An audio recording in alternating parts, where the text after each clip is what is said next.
Welcome to the Show Up Way Show, guys. Thank you so much for joining me. It's a little bit past 7 p.m. on the East Coast. So guess what? Yeah, you got to see me. It's true.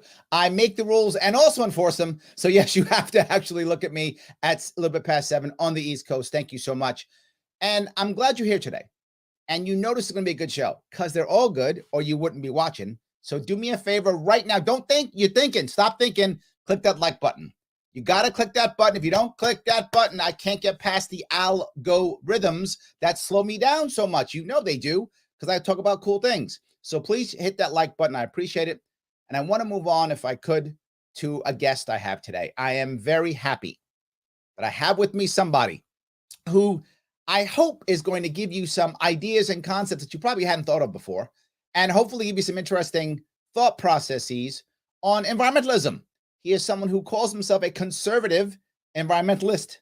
He is the, see if I get it right. He is the vice president of Grassroots strategy from the American Conservation Coalition, the man himself, Stephen Perkins. How are you, sir? I'm very good. How are you, Larry? I'm doing great. And if you want to follow what Stephen's doing, you can. Do me a small favor then. Head over to his website, acc.eco,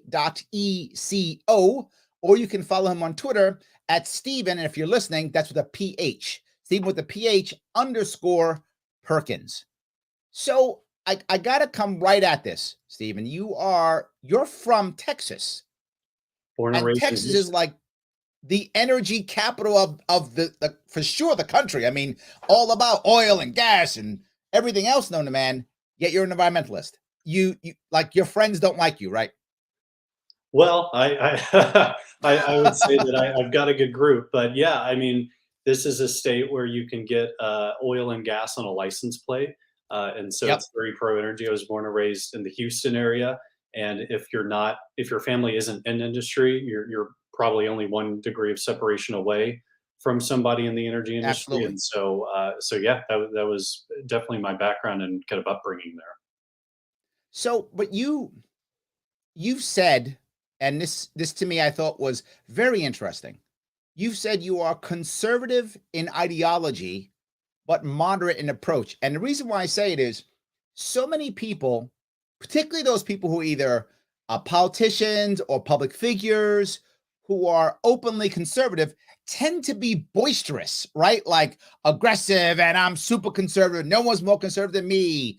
And while that may do well for clicks, a lot of people don't like them, right? So you have a lot of people who love that person, like there's no tomorrow, the greatest person in the world, and then people don't like them. But you're not that way. You remind me of someone I had on the show the other day, which is a gubernatorial candidate here in New York, Rob Astorino. He is an open conservative, but people like him. Like he's not mean about it. He's like, this is who I am, and that's it. I feel like you're trying to hit that same, I guess, stride. Am I wrong? Yeah, I mean, for me, conservatism right now is sort of the underdog, and I never understood if you're an underdog, why you want to make yourself unlikable. People are supposed to like the underdog, and so when I see, particularly in the rhetoric that conservative use or the sort of non-issues that they attach onto and make that the banner with which they campaign on, I never understand the strategy there. And as someone who, I'm in environmental work now. I used to work in campaigns since 13, was working in campaigns. Wow. I've pretty much learned the lesson that if people don't like you, they don't vote for you. And so the idea of conservative and ideology means you can have these conservative values and, not to get into this, but I would argue that some conservatives nowadays don't have true conservative values. But when it comes to the way that we communicate, the way that we pick and choose our battles, there's just a big disconnect between what conservatives seem to want to pounce on and what everyday average American voters vote on and care about. I feel like there are some people who link being conservative with supporting Trump also, right? Like, oh, if you're conservative, you support Trump. And if you're not conservative, you don't support Trump. And I feel like that that wasn't the case. If you go back, 10 years ago, Trump wasn't looked upon as a conservative at all 10 years ago. I think that's changed a lot now. So do you have people who say, well, if you're an environmentalist, clearly you're not a conservative? Do you get that kind of pushback? We get it, although when we started 7 years ago, it was a lot more back then than it is today. I mean, Got today it. you have the third largest caucus in the House of Representatives is the Conservative Climate Caucus. Two words that 5 years ago I never would have thought would have been put together. And so this is a lot more of a mainstream idea. If you look at the polling that my organization, other organizations have done on millennials, which is my generation, then Gen Z, when you look at the issues for those voters, climate change and environmental policy comes up in usually the top 3 to 5. Even among young Republican voters, climate is still a top issue for them. And so, what we tell Republican politicians all the time is look, you can debate whether climate change is real.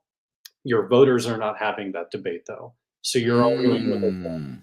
Mm. And what we need to do, what's more responsible, and what conservatives have always been leaders on is the discussion about what do we do now that that's a thing, right? How do we solve But it? hold on, let me stay on that for 1 second. Yeah. Because in my mind, and I'm sure my audience is thinking the same thing, most people, when you hear conservative, we connect it with, religion, right? It's a common thing, usually Christianity. Right? We link it to that. Now, I know not all conservatives are religious, not all religious people are conservative. I know that's not actually true, but that is the image that we draw from it, right? The idea of that. So is there an issue where people are saying, look, why am I going to talk to the Stephen guy? Climate change is God's plan. It's not man-made. So you know what? I'm going to go the opposite way. Is that a thing that's happening? Well, there's a lot of reasons people don't want to talk to me, but when it comes to that issue in particular, That's good. what I've often said is that God put us here to be good stewards of His earth, and there is actually fact to the idea that the earth heals itself. We see that often, but I would argue, and I think any reasonable person would say that as humans, we have done things that have not always been good. We've not always been good stewards of the earth. We have polluted. We've dumped toxins. We've consumed in ways that aren't conducive to a healthy world. And so what We I drop would say nuclear is, bombs. yeah, so exactly. So what I would say is, look, you can still believe that, but you have to hold up your end of the bargain. You can't just Mm. rely on God to fix all the issues. Even in biblical stories and throughout history, we've seen that sure, God is there, but He also places a personal responsibility on us, which is another big tenet of conservatism. So I think all of that does go together still. I like that personal responsibility piece because that's very libertarian for me, right? I like that part, right? That part makes a libertarian me very happy when I hear that. And I feel like there's a lot of conservatives who would call themselves conservatarians, right? They would call themselves like they're like libertarian, but they're really conservatives, but they lean libertarian in that regard. Do you think that you would put yourself in that boat or no? I mean, I used to call myself that. Labels are always difficult with politics these days. I mean, yeah, Yes. sure, conservative. I just believe at the end of the day, I believe that the United States is one of the greatest countries in the world. I believe that we're some of the smartest, most innovative people. And I think that both parties have gotten so far away from the values and the principles that make us special and made our country work for such a long time. And frankly, people have just lost faith in it that, you know, I don't necessarily have conservative values as much as I just have American values, and I think it's things that Okay. all of us agree on. Now there are obviously some policy differences, but when we get down to the values and the principles of it, I think a lot of us are pretty similar. Shelley says, I'm old school conservative, which means smaller government, states and county rights, all freedoms all the time. You do you unless you victimize someone. That just happens to be libertarian. Yeah. Well, there we go. So, but let me then go to the next piece if I could. When I was running for governor, this is back in 2018, and I kept the same policy in 2022. I had the idea of a libertarian environmental policy, which people thought, how can that be? It's only free market, nothing else. And I glommed onto what you talked about, which is this idea of personal responsibility. And I wanted to create what I call the EVU, which is the Environmental Victims Unit. Most AGs in states have no idea how to prosecute an environmental crime. No clue. Never done it. Could never do it. No idea how to do it. And don't want to, right? Don't know how. Don't want to at all.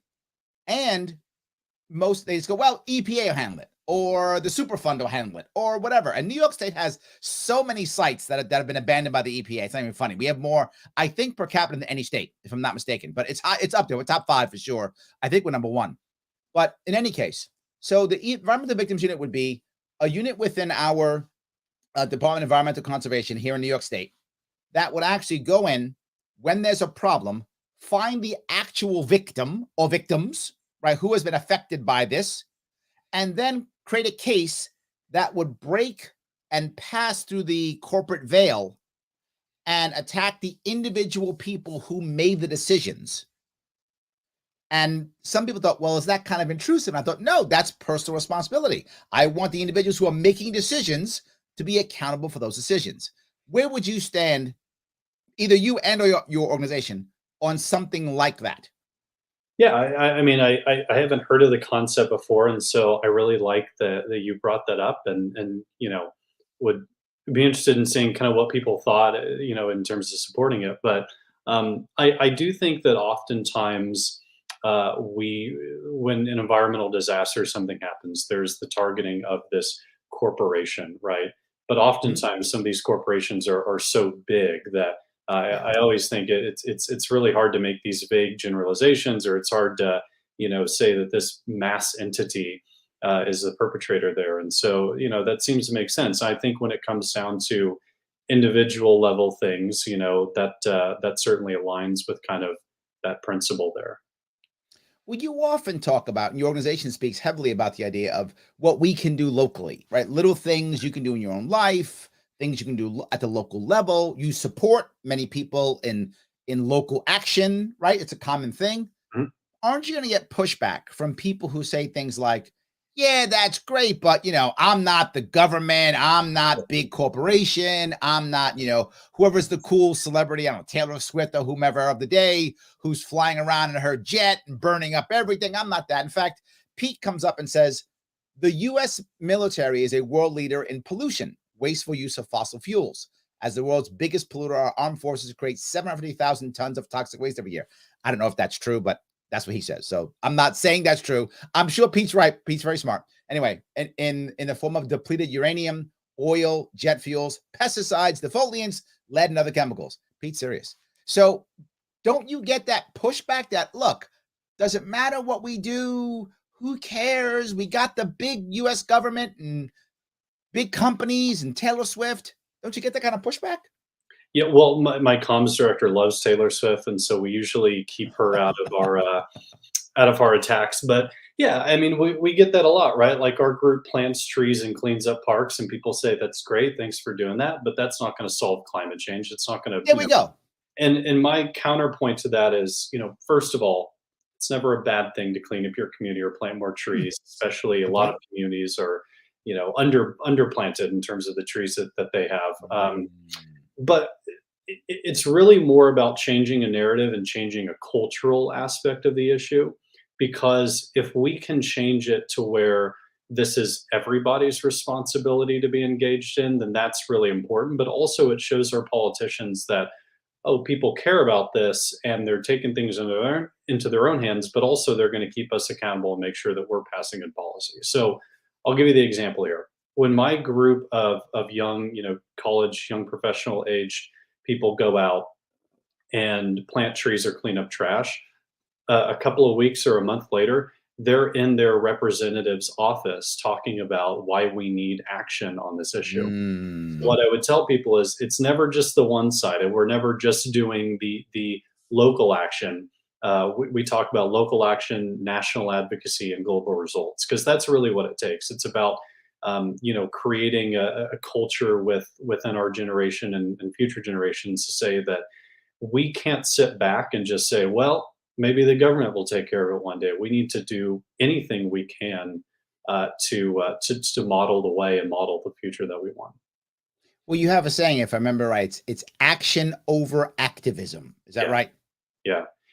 Yeah. Unfortunately, what you see a lot with environmental, when I tell people nowadays I'm with environmental group, they ask me, are you throwing soup on paintings? Are you blocking traffic?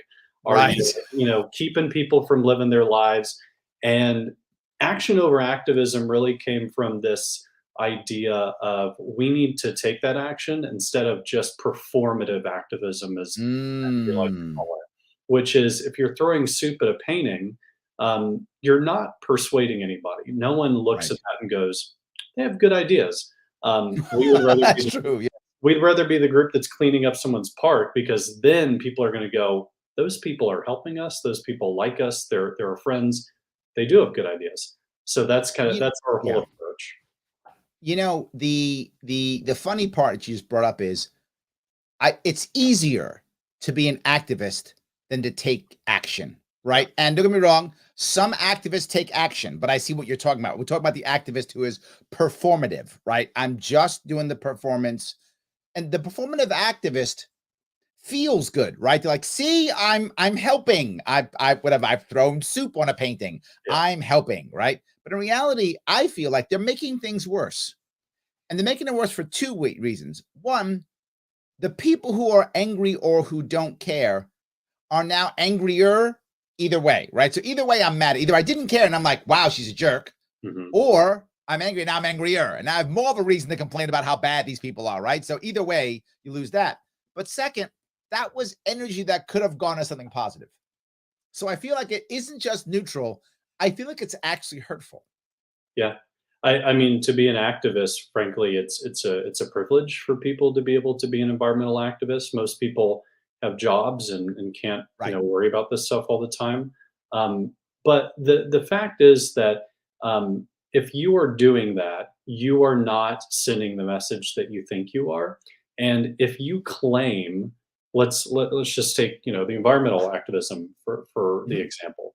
If you claim to be an environmental activist because you love the earth and you care about this movement, you believe that this movement is the best way to bring about change, then wouldn't you want people to look at your movement with credibility and look at it as if it is something that they should be paying attention to? So you're not only doing more harm than good, to your own productivity or whatnot, but to the movement you claim to care about, you are tarnishing the reputation, which makes it harder on all of organizations like mine and others that are trying to do real work with it.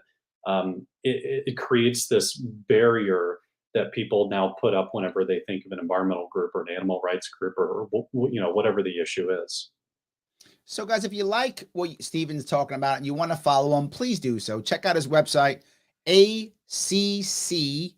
acc.eco, or follow him on Twitter. It's at Steven with a PH, Steven PH underscore Perkins. Follow him on Twitter if you want. And do me a small favor if you would. If you're watching this on Twitter, please retweet this right now. If you're watching this on Twitter, just retweet it. Let people see what's happening. Let's move this forward. It does matter. Retweet this right now if you could on Twitter. It helps tremendously if you want to do that. So I want to move on to a second piece, which is the idea that you actually say, and this is almost directly in defiance of most people in your arena, which is you say capitalism actually is part of the answer, that capitalism actually makes things better and solves problems. And to that, Michael says, personally, I want to see more free markets in the world of energy. I want to see nuclear, he likes that, he spells it well, energy. So I'm not saying you want nuclear energy, but you do talk about capitalism as being an important party where most people in your world say, nope, government's the answer, capitalism bad, government the answer. Yeah. Well, first of all, we do love nuclear. We're such big fans of it. Particularly when you look at in New York, Larry. I mean, they shut off their nuclear power plant, Yep. and emissions skyrocketed because they did that. But they Yep. claim to do that because of an environmental reason. Well, that's not very environmentalist to shut off a nuclear power plant and make emissions go up and rely more on traditional forms of energy. So By I the put that way, out there. my policy was to build 3 Gen 4 nuclear power plants in New York State. Yeah, That was my policy. absolutely. Every state should be building new nuclear energy, and we believe in an all the above energy approach, which is truly a free Mm, market based idea, right? Whatever works in your community is what we should be supporting. So, and Glenn Youngkin, Governor Youngkin of Virginia, had a really great answer about why he's investing in all these different forms of energy in Virginia. He said it's an all the above. It's whatever works in a Mhm. Virginia community, we're going to support. But in terms of market based, I mean, the people. What I often say is, whenever we start having a discussion about we need to dismantle capitalism to solve climate change, we're no longer having a sober discussion, because the reality Mm. is capitalism, for all of its faults, we just thinking back about the oil industry right here in Texas, where I'm from. Sure, there are a lot of negatives that come from the fossil fuel industry. But if you are a rational person, you're going to look at the positives along with the negatives. Sure. And what we have to consider is that capitalism in our free market system has created a world of prosperity for billions of people. And because I approach, the reason I'm an environmentalist is because I'm pro people and pro planet. Mm. You can't, Pro people and pro planet. I'm going to steal being, that. Thank you. but think about that. Being pro planet means nothing if you're not pro people who are on it. So I want people to live in prosperity, and I see capitalism as the clearest, best way to do that. I just, hands down. And Yeah. so when you think about market-based environmentalism, it there's some people who will say truly free market, and I think that's probably maybe the position that a lot of your viewers might see. Others, our organizations is market based, because we do agree with some government Mhm. intervention in certain things, not necessarily subsidies, but some government intervention. So inherently, that's not free market. But it's super important that we embrace that, because the only entities that are solving this issue are private industry and public-private partnerships, that have been, creating the emissions reducing technologies and creating renewable and alternative energy projects. You think of like the Teslas of the world, and Mhm. all of the people who have innovated, wind and solar and battery storage, which is a big part of that. All those people, they're not government projects that are doing that. They're private Right. organizations. Many of them are private-public partnership, but for the most part, it's private industry that's leading on that. So how do you feel? We have it in New York a lot. I don't know about other states, but I know in New York we have a lot. A lot of government subsidizing wind and solar, and sadly, to our point, ignoring nuclear. In fact, going out of its way to stop and destroy nuclear, but focusing heavily on subsidizing wind and solar. Do you have any view on that? I don't think the government should be in the business of picking winners and losers, and subsidies inherently do that, right? I think that there is a role in terms of developing new technologies for the government to support the development of new technologies that help things get to market. But I don't believe that you need a system where you need the government actively pushing one form of energy over another, because Mm, I just believe that whatever works for a community is going to work for them, and the market's um, uh, going to work that out. It may not be as quickly as some people might want, but we've always seen that as the best possible route. So that's sort of my approach to that. Gene says there was a meeting at my church about conservation. A lady was saying that some people don't believe in climate change. I said that it doesn't matter. We are still obligated to do what we can to take care of the earth. It's called stewardship. The pastor asked that lady if she heard what I had said. She was ready to start a fight, but what I said diffused it. Look at that. There we go. Gene, she's stopping people from fighting. So this goes to the point that I think you also make, which is surprising, which is you're saying that climate change is less divisive now. And I think for some people, it still seems pretty hardcore, but you're saying it's less divisive. In a way, yeah. I mean, when you listen to politicians, like if you take the extremes of an AOC versus uh, I don't know, who am I going to single out from the party that we support? But if you take the extremes, it's a very divisive issue, right? The Green New Deal Yes. is going to destroy the country, and Republicans want to pollute our water and all this stuff. But when you actually look at the policies that are coming out of Congress, most of the policies, I should say, or when you look at the people who are in the environmental, either policy or just action, sort of industries like I am, you see a lot of common ground. So my organization works with a lot of organizations that are left leaning, and we disagree Sure. on maybe 20, 40%, but our approach is let's work together on the things we can agree on. So I love that idea. when you look at recent legislation, such as the Energy Act of 2020. That was a bipartisan bill, and that really revolutionized the energy, our pathway of energy here in the country. When you look at the Great American Outdoors Act, which provided funding for the backlog of maintenance in our national parks, bipartisan. When you look at the Growing Climate Solutions Act, which just passed as part of the end of year spending bill, and I know there's an undertone there, but that was a bipartisan bill that instead of empowering government, empowers landowners, forest landowners, wetland owners, right? So putting power on the local level. The policy, the good policy that has come out has been bipartisan. And not even just, I'm not just talking about a couple of Democrats who crossed over, a couple of Republicans passed over. I mean, truly almost unanimous bills that have reached a critical mass of support. They don't get a lot of attention because it's not exciting to talk about the Growing Climate Solutions Act, Right. making news, but that's where the progress is being made. And so for people who think that the environmental issue is so divisive, I would tell them to stop listening to the blowhard politicians that need to make up a sound clip every night, but listen to the people who are in the work of environmental policy day to day. And you'll see that there's a lot of agreements, a lot of crossover in terms of what we need to do. Well, I mean, you've said it's less divisive, and I see that.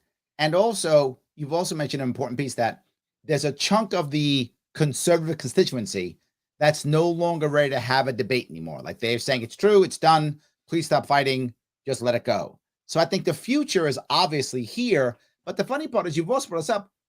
In the past, this was a Republican issue, right? If you go back, 50 years, 60 years, maybe give or take, maybe 70, but you go back, this was a Republican issue almost completely. From Teddy Roosevelt to Nixon. I mean, this was a Republican issue. So you think the future is this a Republican issue again? Yeah, I think now, gosh, now you can go back 100 years to Roosevelt, right? But Yep. yeah, I mean, you think about Roosevelt created the first, public lands national parks. You think about Nixon with the EPA. You think about even Reagan and Bush, who get a Yep. lot of flack for their environmental record, but actually was fairly good. Republicans have always led on this issue. It's when it became so divisive in the early 2000s, and Mhm. Al Gore was part of that. Right. Sure. We got hung up on the terms of, is it global warming or is it climate change, all that sort of stuff. The fact is that what often frustrates me about, I consider myself a Republican in terms of the party I vote for. What frustrates me about my party is that sometimes the hills that we choose to die on are just a little embarrassing. And if we could get out ahead of this and show the next generation of voters that, there's certain extremes that we're not going to embrace. We're not going to go down the road of Green New Deal. We don't believe that we need that kind of platform to solve it. But we're going to get back to our conservation roots. We're going to get back to the conservative conservation policies and ideals that made us the party to champion this issue originally. If we can provide a plan forward, and my organization has something called the climate commitment that we believe is the way to do that, then let's not put ourselves in a bad position. In other words, let's not let the fight of today get in the way of our victory 10, 20 years from now. And when it comes to the voters who are who are coming up, people my age and younger, this is going to be an issue that they're going to look back and go, Republicans did not want to engage on this, and this is a top issue for me. I can't vote for them. And Right. that puts us in a really bad place. Got it. Well, you got a fan. James is saying, I love this conversation. So I think you're winning there. But you made Michael unhappy. He's like, I hope Stephen can come over to the Libertarian Party. He's a Republican, Michael. We don't have him yet. Maybe we'll get him soon. We got to keep working on him. We might get him. I started in libertarian politics. That was 2008, the first campaign I was on. So there we go. Ron Paul? Bob Barr was the Bob nominee. Barr, look at you. Bob Barr. There we go. I love that. Nice, nice. I like that. Yes. So hold on, if I can grab one here. Patty asked an important question. She says, many of my left friends throw their hands over their ears and hum when you mention nuclear energy. How do I make them listen? That's my problem. They see themselves as open-minded, yet they are not. Boy, do I have that problem. Stephen, do you have any tips for Patty on this one? Yeah, well, there's, gosh, I mean, the biggest thing is that the nuclear energy of the 70s is not today's nuclear energy, right? There have Mm, been massive advancements in nuclear energy technology now to where you can even have it's sort of one of my nerdy dreams is to have a small nuclear reactor power my own home because they're yes, getting to that point we've where discussed that before on the show. We have, yeah, yes. you can have, I mean, they have now these small micro nuclear reactors that can power these areas, and it's just really cool. And you know, you think of like Bill Gates and a couple of other people have been funding these nuclear technology companies. Look, the fact is that on American soil there has not been a death because of a nuclear disaster. I Right. mean, a lot of people think about 3 Mile Island. A lot of people think about maybe Chernobyl. But we have shown that in America we can operate nuclear responsibly and successfully, and especially the new nuclear technology Yep. is so safe. I mean, nothing is ever 100% safe, but it is so much safer than the Yep. nuclear that was in the 60s and 70s. And so I think what has happened culturally is people have seen the disasters that have happened other places and they think this is going to happen here. And there's just nothing to back that up. I mean, how you make someone listen, I don't know. That's a good question of how do you make someone listen. But what I do know is that we have the facts on our side and we have the technology on our side. And I think there, you know, there's a lot of great resources out there where you can see just of all the next generation nuclear projects, all the statistics on nuclear. One that I like to bring up because a lot of people talk about what do we do with nuclear waste. Mhm. If we take all of the nuclear waste that we've had since the 70s, it would barely take up the size of a football field. And so it's not really an issue. And we're Yes. getting a lot better about storing it. And so all of these So things, I like what you're saying. I want to grab a piece if I could, right? She yeah, also brings up, Patty also talks about the idea of clean water and how important that is. I remember years ago, I worked for a nonprofit that was about the oceans and such, talking about water and such. And one of the things one of the guys told me, which I never forgot, he said, if you have unlimited energy, you have unlimited water. If you have unlimited water, you have unlimited energy, right? If you could somehow make unlimited of either of those, you'd have unlimited of the other, right? If you could create one, the other one comes with it. So with nuclear energy, having abundant nuclear energy means abundant clean water, right? They literally go, again, my plan for New York was to create nuclear energy so that I can create desalination plants, right? sure, That was the entire goal behind it, right? To do that so that now upstate water is upstate is to come down to New York City can make its own yeah, clean water, and New York City is somewhere in the Bronx, making jobs, all that kind of cool stuff, right? This goes back to the capitalism creating jobs and creating answers. So I feel like when I talk to people, I will often do what Patty talked about and talk about clean water, right? Do you think water is important? Do you want clean water? No one goes, no, I love terrible water. Like, no one does that, right? Everyone goes, of course we want it. We want it for the entire world. Me too.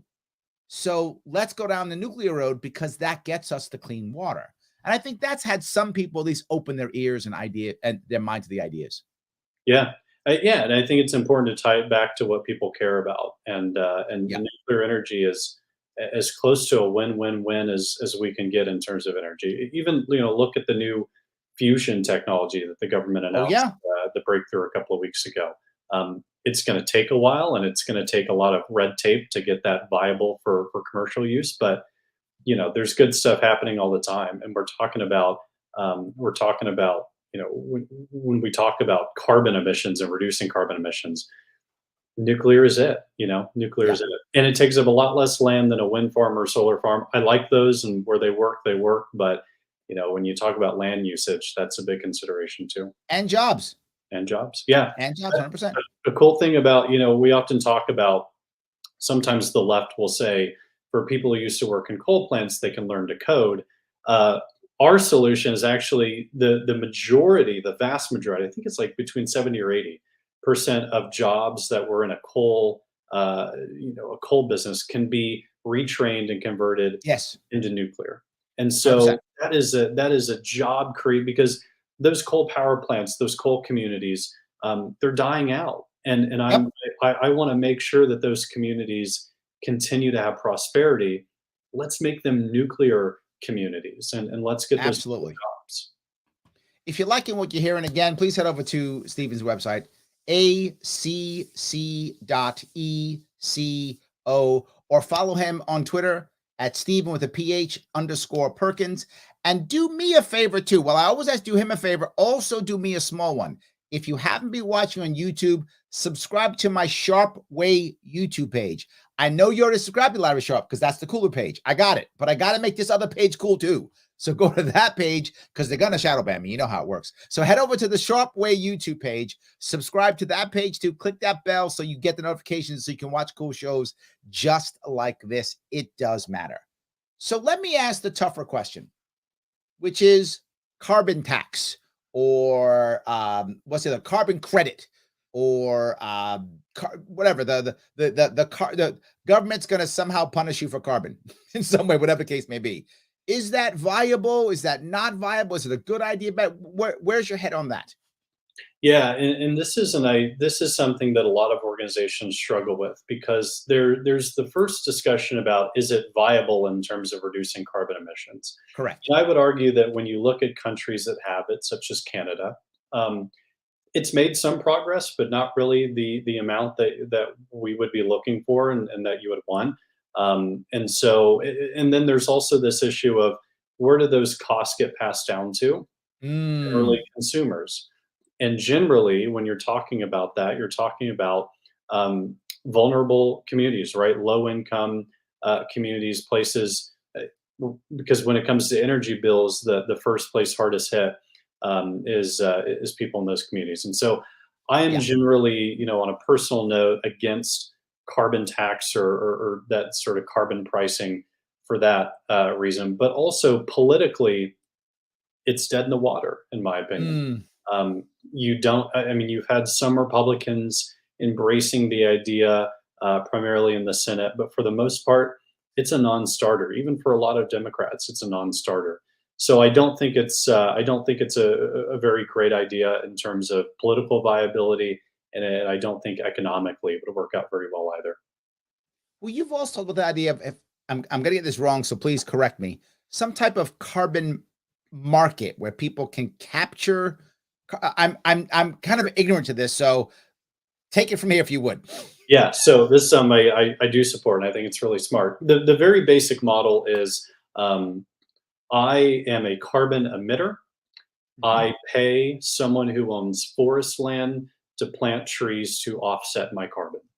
That's the very simple. Ah, So what the government has been doing, and we applaud them for this, what they've been doing and what we hope to see more of is creating laws that open up those markets and make it easier for those to really grow. So that you can have, and this is also great when you're talking about um, landowners, farmers, ranchers, things like that, who economically having a very tough time. It's becoming, the industry is really tough to make money in. If you can open up these markets, all of a sudden that's a whole new revenue stream for them. And we're offsetting this carbon that is inevitably going to be emitted as a developed country. And so this should really be happening on a global scale. But I think the U.S. is going to be a real leader in showing how it can be done. but carbon capture, is that only trees, or is I know they've been talking about this idea of like capturing carbon from coal and putting it under the ground and all these types of things. But again, maybe this is great technology. I haven't heard much about it. I feel like from from what I've heard, it's ideas. Is any of this, do you, I mean, maybe you don't know either. I don't know, but do you know, is this a real thing? It is a real thing. So there's a bunch of different. When you talk about carbon capture, there's a bunch of different ways to do it, and it may or may not shock you. No, there aren't many carbon capture facilities in the world. I think it's like six or maybe less than that in the whole world, Wow. and none of them are massive. But actually, where I am, I'm in the Dallas Fort Worth area, but where I'm from, south of Houston, around in the Gulf of Mexico, I believe it's Exxon, if I'm not mistaken, is building the largest carbon capture facility ever constructed in the U.S. And so that's under construction at the moment. I'm not sure exactly when that's going to kick on and start operating, but um, that's one thing, right? You can literally, like, I'm not a Is scientist. that a machine that basically acts like a tree and sucks carbon out of the atmosphere? Is that what it does? Essentially, I'm not a scientist, so I'm not sure, the exact way that it's done. But yes, for the layman's terms, it's sucking carbon out of the air, um, and it's storing that. Now, the other way that you talk about is, you can do that in oil and gas, for example, where they do the flaring. They will actually capture some of that carbon right there and sink it underground. And so Got it. there are a bunch of different technologies to do it. Economically, not very viable yet, but with investments of big energy companies and other companies, it's just a matter of give it a decade or two before it becomes a pretty mainstream thing. So this is part of what you talk about when you say you want natural climate solutions. In a sense, yeah. So natural climate solutions or nature-based solutions are allowing Nature-based nature. solutions. Yeah, it's allowing nature to do the job that nature does, right? So we all know if you plant a tree, it sucks carbon. So natural solutions means we should plant 1 trillion trees, or as President Biden stole from President Trump, he wants 1 billion trees. It's a little underwhelming to me, but somewhere between 1 billion and 1 trillion trees, that would do a lot of good carbon sucking. It's also about, you think it's not just land and green things that suck carbon. It's also our oceans and our water and our Hmm. lakes and our streams. When we have healthy waterways, that means that they're going to suck more carbon out of the atmosphere. And so it means preserving those and conserving our wetlands. It means planting mangroves on the coast of Florida, which not only helps with coastal erosion, but also, of course, promotes healthy water ecosystems and sucks carbon out of the air. So natural climate solutions are one of those areas where over 90% of Americans believe that we should plant more trees to help fight climate change. So you want to talk about, a climate solution that everyone can agree on. That's it. And the growing But climate. hold on, let me. Again, this is a question that I don't Yeah, understand. It seems from the layman pretty easy to plant a tree, right? Doesn't seem like that's a big deal, right? Maybe it is. Maybe I don't know. Maybe there's some special skill set or some special kind of land or seed you have to do. I don't know that. But from my image, you can plant trees. Doesn't seem like a crazy thing to do. yeah. But my issue is, I don't know if 1 billion trees or 1 trillion trees is a lot. I have no mindset of what that means. Like, are there 1 trillion trees in New York State? Are there 1 billion trees? Yeah. Are there, I don't know what that number is. So 1 trillion trees, how big is that? It And how is a hard is lot. that? It is a lot, and we might add that to the Google list of how many trees are in a given state. I know that Texas A&M here actually mapped out the number. I just can't remember exactly. But I mean, 1 trillion trees is better than no trees, right? So anything we can do to plant more and to get more natural climate solutions is a good thing. Um, and I think that when you So, look so at. could you put 1 trillion trees in America? Is that something you could do, or Oh would yeah. that have to go outside? For sure. Yeah, you could. And a lot of Okay. companies already, if they are a company that deforests, right, usually they'll, for every tree they cut down, they'll plant three. And so Oh, got it. we'll Okay. we'll get there. But the idea of 1 trillion trees is really just a way of saying, bottom line, we need to plant more trees. But yeah, you could easily fit 1 trillion trees into all the land we have here. Well, there we go. Good. I'm glad. I have no way of understanding how Yeah, that works. it's hard to. Okay, good. I like that. So Brian says CO2 pipelines are a big deal in Iowa right now. They are needed to move all the CO2 from the ethanol plants to underground storage in other states. And the federal government wants more ethanol produced. So do you have any view on ethanol either way, good or bad?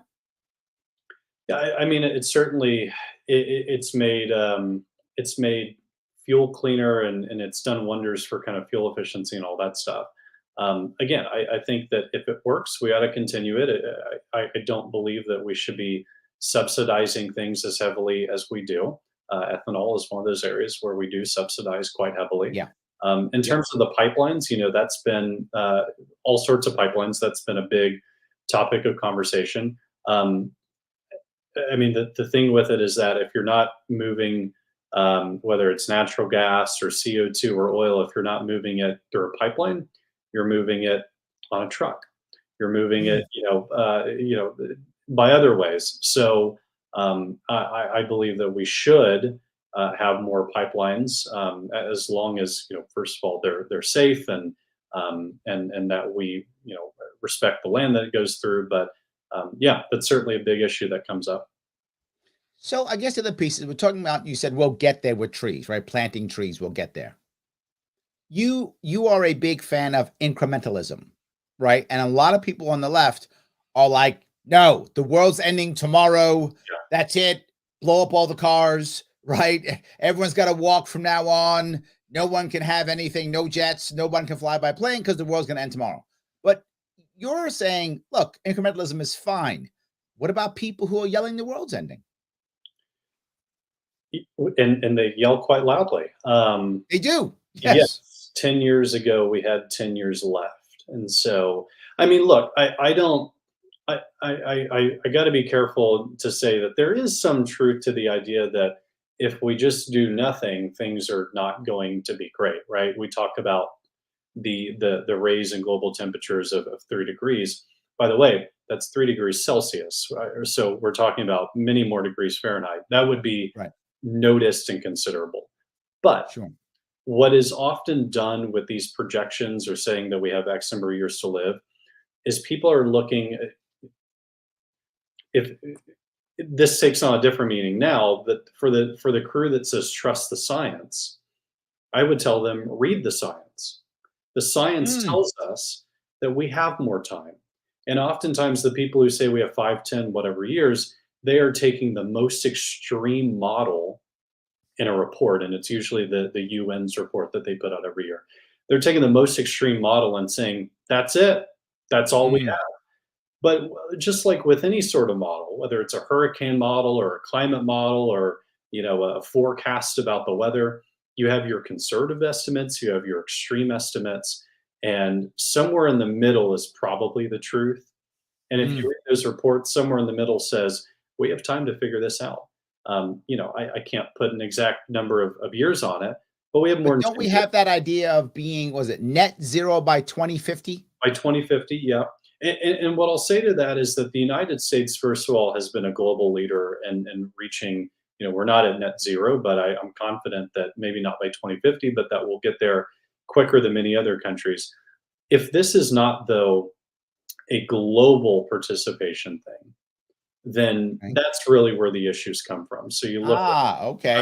at India, Russia, those are the people who are going to keep us from those goals, whether it's 2050 or beyond that. They are the bad actors who are, the US is going to Mm. continue to lead. Those countries are not. Gotcha. Gotcha. Guys, if you're liking what you're hearing, then do me a favor, as I keep saying, follow Stephen on Twitter, Stephen with a PH _ Perkins, or check out his website, acc.eco. And if you want to support this show, you can head over to theadvocates.org. You know, they're my sponsor. Head on over there, theadvocates.org. There's the world's smallest political quiz. Take it, it's like 2 minutes, and share your results, or take one of their many surveys. They have surveys on all types of stuff. The identity politics and political correctness survey is one I just recently put out. They've got one on intervention overseas. They've got one on monetary policy, policing, all types of things. So take one of the surveys. It's like 6 or 7 minutes. It's all it is. Take that survey, share it, and then they're happy. It's free. It's free, right? See, look at that. You can support me for nothing. That's easy day, right? Take one of those tests, or take the world's smallest political quiz, share it out. Hopefully other people start talking about it. They'll take it too. You have some great conversations. We can move this stuff forward. So please support my sponsor. It does matter. So a lot of people now, in my chat, talking about how many trees are in here, how many trees are in there, which is awesome. I love that. But you talk about something else, which is the idea that most people who are, I guess, maybe I would say climate change activists or climate change supporters, maybe, however you would say it, they're often just yelling about how bad things are. They're yelling about how evil corporation or evil government or evil insert thing here. But you've said that people you've talked to really want something to be for, not just against. What do you mean by that? Yeah, I think it's with all of our politics today, right? It's so easy to be angry, and everyone has, an anti-something agenda. Um, the Yes, fact is, absolutely true. the fact is on the environment. Not only, I mean, first of all, there are a bunch of reasons to be hopeful. Mhm. I'll go back to the example of the United States. When President Obama took office, he created a climate agenda in 2009, and it set emissions reductions and goals for the percentage of clean energy that the U.S. was going to rely on. Right, that never passed, but Mm. nonetheless, in the decade that followed, the U.S. beat those goals, and we now have more renewable and clean energy than he ever could have set out to imagine. I actually didn't know that. That's new information for me. So you're saying that it didn't pass and we beat it anyway. Without major government, without major federal climate policy, we beat climate goals that were set by federal by Wait a minute. So you're saying we can make change without government? imagine What? that. So the way it Mind worked, right? blown. The way it worked is primarily it was private industry and public-private Mm. partnerships that got us there. But also just Americans started to clean up, right? They got cars that had better gas mileage and burn cleaner. They, changed up their own kind of lifestyle. So my point is that we can spend you can spend your energy screaming about how terrible things are, and you Yep. can spend your energy adding to this culture of anxiety around climate and every other issue in the world, or Yep. you can be the difference and be a model of that things can be positive, things can go in the right direction without government involvement. I still believe the government has a role to play, but at the end of the day, I mean, it's up to us to preserve this earth that we were put on here for.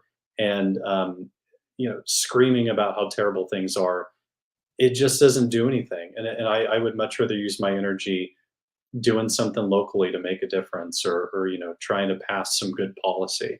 The screaming just does nothing for me. Well, it's funny you bring that up, right?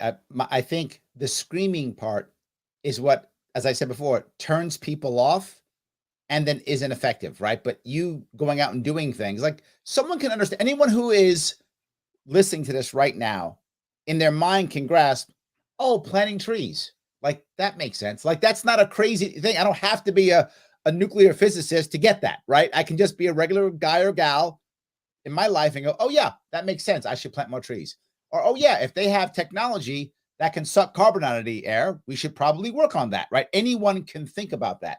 And I think that's a great thing. And it also doesn't make it left versus right as much, right? It's not like, well, I have to like it because, whatever AOC says, I have to believe or whatever, right? Whatever. AOC is my congressperson. So that's why I say that. Right. So, yes. I'm So sorry for you. I accept your condolences. So yes, but yeah. No, So go ahead, when I'm please. out there, when I go to one of our events, and I'm planting a tree.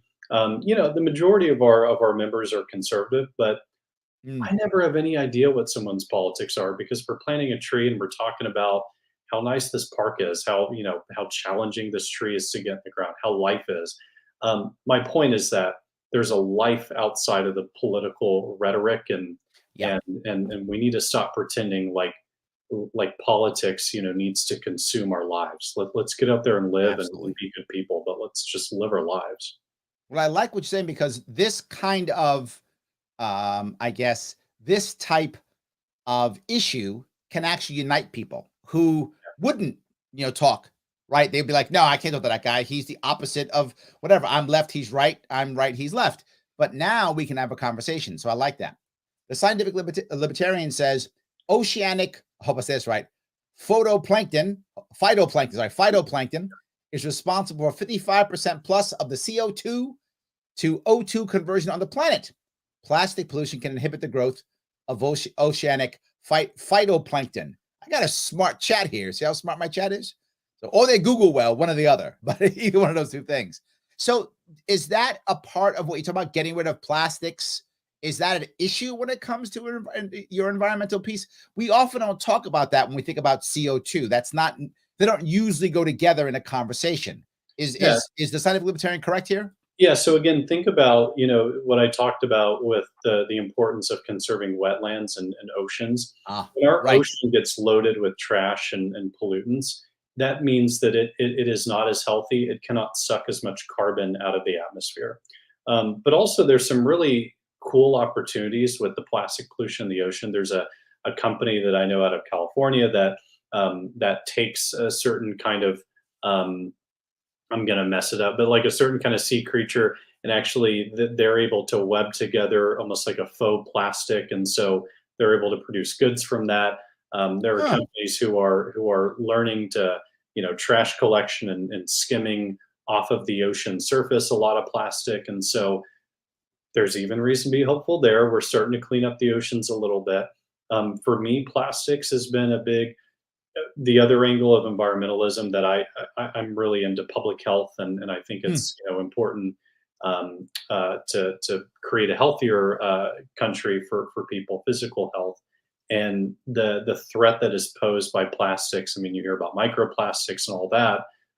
It's pretty big, and I think whatever people can do to reduce their plastic footprint, to reduce the number of plastics they use, that's always a good thing as well. There we go. Sam says, I'm a firm believer that the individual actions of millions of people will move the needle. He's on your side. Lower thermostats, recycle goods, consolidate rides, grow plants. Wow. So I think everybody is he's on the same page. Sam goes on to say, when my dad passed away, one of the options of the funeral site was to plant a tree in his memory. We were all overjoyed at this option rather than flooding our house with those cut flowers. It's Well, there awesome. we go. I think, yeah, there we go. Keep going. There you go. That would be like a natural climate solution, I think. So there's something there as well. Yeah, it's the same thing. And Larry, you know this because if you're run for office, like a lot of people who say, "Oh, I'm not going to vote for third party because my vote doesn't matter." Well, if Right. enough people vote third party, I mean, it just says that eventually it does matter if you reach that critical mass. In Well, America, the Republicans were a third party at one point. yeah, exactly. In America, I mean, frankly, we've just never been a place that has thrown our hands up and said, "Well, can't make a difference." We've always been on the front lines of trying to solve things, and so I think we need to get back to that in a sense.